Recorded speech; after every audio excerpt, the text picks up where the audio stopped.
ব্যাসদেব অত্যন্ত পরিষ্কার ভাবে বলে দিচ্ছেন ব্রহ্ম জ্ঞান কাকে বলে। যে ব্রহ্ম জ্ঞান দিন, ব্রহ্ম ইত্যাদি নিয়ে দারুণ সমস্ত আলোচনা হয়। তো ব্রহ্মজ্ঞানটা কি? উনি বললেন, যত্র ইমে সদ অসদ রূপে প্রতিষিদ্ধে সংবিদা অবিদ্যয়া আত্মনি কৃতে ইতি তদ ব্রহ্ম দর্শনম। যত্র মানে যখন, ইমে এই স্থূল সূক্ষ্ম রূপে, স্থূল রূপটাকে এই শরীরটা, এর ভেতরে যে প্রাণটা থাকে সেটা সূক্ষ্ম, ভীষণ সাটল। ওটা আছে বলে জানি, কিন্তু দেখিনি কখন।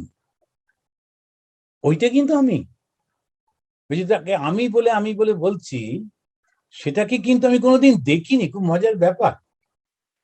সেটাকে আমি জানিও না, চিনিও না, কিরকম সাইজ, কিরকম ব্যাপার জানি না, কিন্তু ওটাই আমি। কেন? ওটা চৈতন্য। ওই চৈতন্যটা আছে বলেই তো বেঁচে আছি।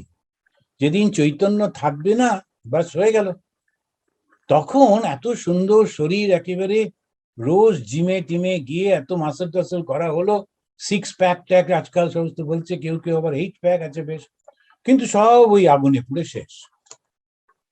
এখন এই যে সমস্ত কিছু, এই যে শরীরটা, এটা ওই মাটি বা কাঠের বা পাথরের মতোই একেবারে। তাহলে মূল্যটা কোথায়? ওই ভেতরে একটা চৈতন্য আছে। চৈতন্যটা সম্পর্কে আমাদের ধারণা নেই। তো তাই লক্ষ্য করে দেখুন, 1 জানুয়ারি 1886 ভগবান শ্রীরামকৃষ্ণ দেব বললেন না যে তোমাদের অনেক ঐশ্বর্য হোক, তোমরা দীর্ঘদিন বাঁচো টাঁচো, সব কিচ্ছু বললেন না। কি বললেন? বললেন তোমাদের চৈতন্য হোক। এই যেই চৈতন্য, এই চেতনাটা সম্পর্কে যেই ধারণা হলো, ওটা হচ্ছে ব্রহ্মজ্ঞান। সেজন্য এইখানে উনি বললেন, এই যে স্থূল বা সূক্ষ্ম রূপ, এটা যখন প্রতিষিদ্ধে মানে ওটা যখন চলে গেল, নিবারিত হলো, সংবিদা, যখন নিজের স্বরূপটা প্রকাশিত হলো। কেন ওটা হচ্ছিল? অবিদ্যয়া, অবিদ্যার জন্য, মিথ্যা জ্ঞানের জন্য, অহংকারের জন্য। পরমাত্মায় কল্পিত যেটা সত্যি সত্যি পরমাত্মা, তার উপরে একটা কল্পনা করে আমরা এই গোলমাল করে ফেলেছিলাম। যেই সরে গেল, তখন দেখছে সেটা আমি। এইটা যেই হলো, বলছে ওইটাই তো ব্রহ্মজ্ঞান। আসলে আমার মধ্যে যে চৈতন্যটা রয়েছে, সেই চৈতন্য তো ব্রহ্মেরই চৈতন্য। এখন তার উপরে নানান রকমের সাজানো গোজানো, ওগুলো যে সরিয়ে দিলাম, ওই যে জল জল করছে, ওটাই তো আসল। এখন একটা বাল্ব ছিল খুব সুন্দর, বাল্বের উপরে কাঁচের একটা লাল উপরে ঢাকা, লাল আলো জ্বলছে। লাল আলোটা ভেঙে গেল, কাঁচটা ভেঙে গেল। আমরা হা হা করে উঠলাম, এরে কি হবে কি হবে। আর একজন বলল, আচ্ছা ঠিক আছে, লালটা ভেঙে গেল, বেশ তো অনেকদিন তো হলো, এবার একটা সবুজ লাগিয়ে দিই। ও এসে আর একটা শরীর নিয়ে এসে ওরই ওপর চাপিয়ে দিই, এবারে সবুজ আলো হলো। কিন্তু আসল কোনটা? ওই যে বাল্বটা জ্বলছিল। সেই জন্য আত্মজ্ঞান বা ব্রহ্মজ্ঞান বা ঈশ্বর দর্শন মানে কি? এই যে শরীর রয়েছে, মন রয়েছে, নাম রয়েছে, রূপ রয়েছে, আমি আমার রয়েছে, ওইটা সরিয়ে যেই ওইটা এসে যাবে, কেমন যে বুঝেছে তেমন, ওইটা বলা যাবে না। এটা কেমন হয়? ভগবান শ্রীরামকৃষ্ণ বলছেন, জানো আমি না খুব বলতে চাই, কিন্তু মা আমার গলা চেপে ধরেন, বলতে দেন না। ওটা বলা যাবে না, নিজের অনুভূতি। কিন্তু আমরা যারা এই পাঠ করছি, শুনছি, আমরা কিন্তু অনেকটা কাছাকাছি চলে যাচ্ছি, যে তাই তো, সত্যিই তো, এই শরীর তো আমি নই। মনটাও কত পরিবর্তন হয়ে যাচ্ছে, যা কিছু পরিবর্তনশীল সেটা তো ঠিক নয়। তাহলে কে ছিল? ওই যে কনসিয়াসনেসটা, ওইটা কি করে পাবো? বলে এবারে উল্টো কাউন্ট করতে শুরু করো।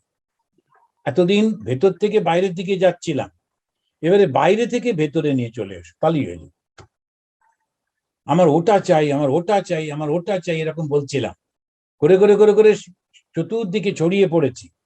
এবার না, আচ্ছা কোনো দরকার নেই, সব ছেড়ে দিয়ে এইবারেতে ভেতরে, আমার হিয়ার মাঝে লুকিয়েছিলে, দেখতে তোমায় পাইনি, বাহির পানে চোখ মেলেছি, হৃদয় পানে চাইনি। রবীন্দ্রনাথ বোধহয়, না? রবীন্দ্রনাথের গান। এখন আমার হিয়ার মাঝে লুকিয়েছিলে, আমি খুঁজছি দেশভর, চতুর্দিকে খুঁজে বেড়াচ্ছি, কিন্তু আসলে তো আমার ভেতরেই ছিলে। তো সেটা কি করে পাবো? তখন বলছেন মনশুদ্ধি প্রকরণ, মনটাকে শুদ্ধ করে ফেলতে হবে। তো আমি আগামী সপ্তাহে যাব মিনিয়াসোটা, ওরা বলছিল যে এটা রিট্রিট দিতে, আমি কথা দিছিলাম। অবশ্য সেই ডবল শট না কি যেন, সেটাও নেওয়া হয়ে গেছে। এখন করোনার আমাকে ধরা উচিত না, ওরও তো একটা থাকা, করোনা তারও তো একটা থাকবে যে দুটো শট নিয়েছি, তারপরে বুস্টার শট নিয়েছি, তারপরে করোনা কেন আমার কাছে আসবে, কথা না। তো জাগিয়ে যায়, সেই সাহসে যাচ্ছি। এবং ওরাও বললেন চলে আসুন। ওখানে যেটা আলোচনা করবো, এটা মনের শুদ্ধতাটা কি, কেমন করে পাওয়া যায়, বাস ওটা একবার হয়ে গেলেই হয়ে গেল, ওই মনশুদ্ধ প্রকরণ।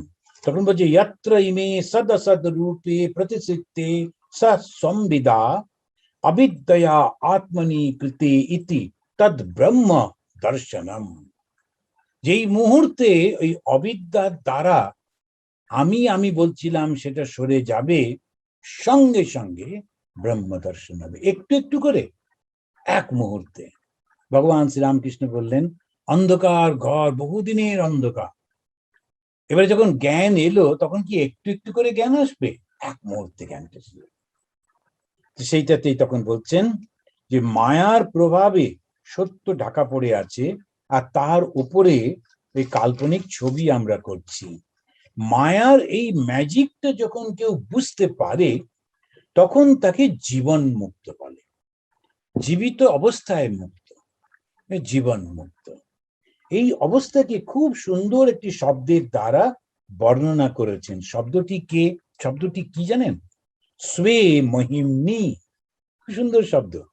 একটা বললেন, ওই যে ভগবানকে বলতে গিয়ে বলছেন কপট মানুষ, মানুষ বটে কিন্তু ওটা সত্যিকারের মানুষ না, কপট মানুষ, মানে মানুষের মতো। ঠাকুরের গলায় খুব যন্ত্রণা, ক্যান্সার হয়েছে, খেতে পাচ্ছেন না, যে আসছে তাকেই বলছেন জানো আমি না একটু লুচি খেতে ভালোবাসতাম, এই দেখো মার কাণ্ড, একটা লুচি পর্যন্ত খেতে পাচ্ছি না, তারপরে একটু সুজির পায়েস খেতাম, ওটাও বন্ধ হয়ে গেছে। বলে তখন ওখানে বসেছিলেন খোকা মহারাজ। খোকা মানে ওর বয়সটা কম ছিল, তো বসেছিল, সবাই চলে টলে যাবার পরে বলছে আপনার আসলে কিচ্ছু হয়নি, আপনি ওগুলো ভান করছেন। তখন ঠাকুর, তখনকার দিনে যেমন খুব বাঙালিরা ওই শব্দটা ব্যবহার করতো, তখন সেটা ব্যবহার করে বলছেন শালা ধরে ফেলেছে। এই যে ধরে ফেলেছে, মানে কপট মানুষ, সত্যিকারের কিন্তু কিছু হয়নি, ওটা তিনি ভান করছেন। শরীর থাকলেই তো এরকম হয়, কপট মানুষ। এখন এই যে মানুষটা, তিনি কিন্তু সত্যি, তিনি তো ভগবান, কিন্তু ভগবান। সেই জন্যেই যখন ওই ঠাকুরকে পরিষ্কার করতে হবে, সবাই খুব ভয় পাচ্ছে, ক্যান্সার সম্পর্কে ধারণা ছিল না তো, ভাবছি বোধহয় ছোঁয়াচে রোগ, তখন সবাই ভয় পাচ্ছে। নরেন্দ্রনাথ এসে বলেন কি হলো, তোমরা পরিষ্কার টরিষ্কার করছো না কেন? তা বলছেন যে এরকম, যে ঠাকুরের একটু এঁটো খাবার ছিল। বলছেন তোমরা বিশ্বাস করো না, উনি সম্পূর্ণ সেই চৈতন্য মানুষের শরীর নিয়ে এসেছেন। উনি কি এই মানুষ, রক্ত মাংস ভাবছো? উনি স্বয়ং সেই দেবতা। ঠাকুরের ওই একটুখানি খেয়ে যে এঁটো প্রসাদটা, সেটা সঙ্গে সঙ্গে স্বামীজি নিয়ে নিজের খেয়ে নিলেন। দেখো, বিশ্বাস করো, উনি সম্পূর্ণ এই যে ভাব, তার জন্যই ঠাকুর তার পুরো শক্তিটা নরেন্দ্রনাথের মধ্যে দিয়ে প্রকাশ করলেন। আরো অনেক শিষ্য ছিল, তারাও খুব বড় বড়, কিন্তু নরেন্দ্রনাথ ওই বললেন ঠাকুর হচ্ছেন ভগবানের বাবা, যিনি ভগবানকেও সৃষ্টি করেন, তিনি হচ্ছেন ওই পরব্রহ্ম।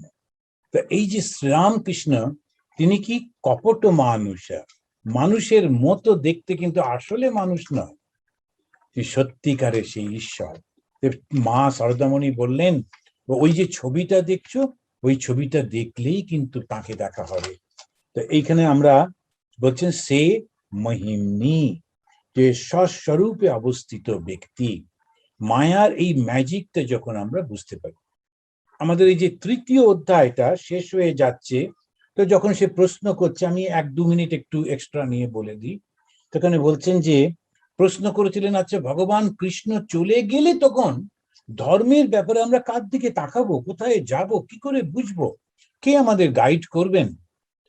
তা সেই প্রশ্ন যেটা ঋষিরা করেছিলেন, তার উত্তরেতে সুত বললেন, কৃষ্ণে স্বধামে উপগতে ধর্ম জ্ঞানাদিভি সাহা।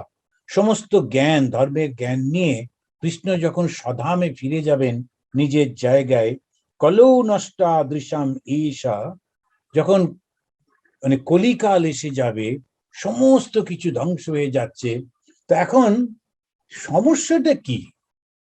এই কলি আর সত্যের মধ্যে পার্থক্যটা কি? সত্য যুগে কি ওরা খাওয়া দাওয়া করতো না? ভালো ভালো খেত, কেননা প্রচুর হরিণ টরিণ ছিল, যতই এরা বলে নিরামিষ নিরামিষ, মোটেই না, খুব ভালো মাংস টাংস খেত। এখন সমস্ত খাওয়া দাওয়া করতো, সবই করতো। তা আমাদেরও তো সব চলছে, অসুবিধাটা কোথায়? একটাই, এই যে কলিকাল আর সত্য যুগের মধ্যে পার্থক্য হচ্ছে, কলিযুগে সমস্ত মানুষের মনটা শরীরের দিকে, শরীর ছাড়া কিছু বোঝে না।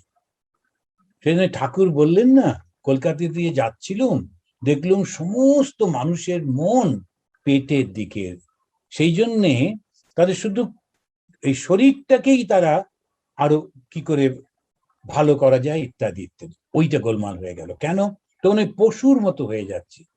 পশু পাখি অন্যান্য জীবরা তারা কিন্তু শুধু শরীর সর্বস্ব, আর মানুষ কি? মানুষ কিন্তু আত্মা। আমরা মাঝখানে একটুখানি গ্যাপ দিই, আমরা কবিতা লিখি, আমরা গান করি, আমরা নাটক করি, আমরা সিনেমা তৈরি করি, আমরা কালচার কালচার বলতে থাকি, আমরা সমস্ত সংস্কৃতি সব বলি টলি, কিন্তু তাতেও সেটাও কিন্তু কমপ্লিট না। তার মধ্যে অহংকার সম্পৃক্ত হয়ে থাকে প্রত্যেকেই একেবারে। তাহলে কি হলো?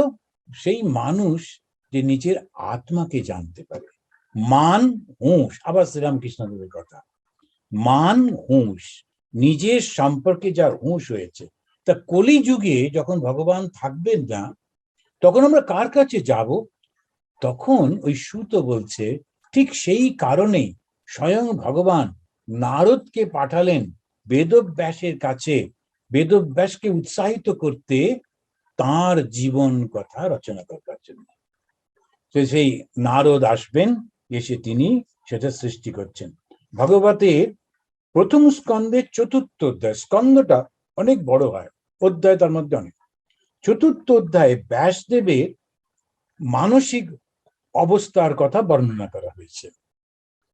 এখন ব্যাসদেবে একদম শান্তি নেই মনে, তো সেটা কিরকম, সেগুলো আমরা পরের মাসে আবার একটুখানি ওইটা নিয়ে আলোচনা করব। এবং 5ম অধ্যায়ে নারদ এসে ব্যাসদেবের সঙ্গে কথা বলছেন, এবং তার মধ্যে তিনি বলছেন যে বাবু, তুমি কিন্তু একটা গোলমাল করে ফেলেছ, তুমি ভগবানের কথা মানুষকে বলছো না। এইবারে এটা বলে শেষ করি, এই যে আস্তে আস্তে সাধারণ মানুষ আসছে, সাধারণ মানুষের কাছে কিন্তু ওইগুলো বলা যায় না। আমি একটা জায়গায় গেছিলাম এই গত রবিবারে, অনেক ভক্তরা, তারা বললেন মহারাজ আপনার ওই কথামৃত, তারপরে ভাগবত, এই বাংলাগুলো খুব শুনি, খুব ভালো লাগে, কিন্তু আপনি যে উপনিষদ পড়েন ওটা শুনি, কিন্তু একেবারে বুঝতে পারি না, একটু শোনার পর বন্ধ করে। খুব সরল মানুষ তো, বেশ ঠিক করেন, কোনো দরকার নেই, আপনার যেটা ভালো লাগবে ওটাই শুনবেন, ওটাই পড়বেন। এখন এই যে উপনিষদ মানেই কিন্তু সেখানে কোন রকম বর্ণনা, কোন রকম এসব কিছু দিচ্ছে না, একেবারে সরাসরি তত্ত্বমসি, তুমি সেই ব্রহ্ম।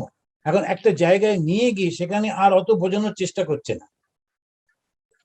আর পরের গুলো এই যে পুরাণ যেটা করছে, গল্প টল্প দিয়ে সুন্দর করে বোঝাবার চেষ্টা করছে, কথামৃত তো আছেই, ঠাকুর সবটাকে নিয়েছে। এখন এই যে সমস্ত বিভিন্ন রকমের মানুষ আছে, তারা যে এইগুলো ভাবছেন, তখন বলছেন যে তুমি কিন্তু তাদের জন্য চিন্তা করনি ব্যাস, তুমি যে উপনিষদ লিখেছ, তুমি যে উপনিষদ করেছো, সেই সমস্ত গুলো সাধারণ মানুষের জন্য তো কিছু করলে না। ওই জন্যই তোমার মনে শান্তি আসছে না। ভগবান তোমার মনের মধ্যে অশান্তি দিয়ে রেখেছে, তুমি তার কথা বলো। কলিযুগে শুধু নাম করলেই হবে। তার ঠাকুর শ্রীরামকৃষ্ণ বললেন তার নাম গুণ কীর্তন, শুধু নামটা না, তার সঙ্গে গুণটা কীর্তন করতে হবে। তো আজকে এই পর্যন্ত থাকুক, আমরা আবার ওই ডিসেম্বর মাসে যখন আলোচনা করব তখন এইটার সঙ্গে আবার অন্যান্য গুলো করব। তো আমরা এবারে তাহলে শেষ করি। ওম শান্তি শান্তি হরি ওম তৎসৎ।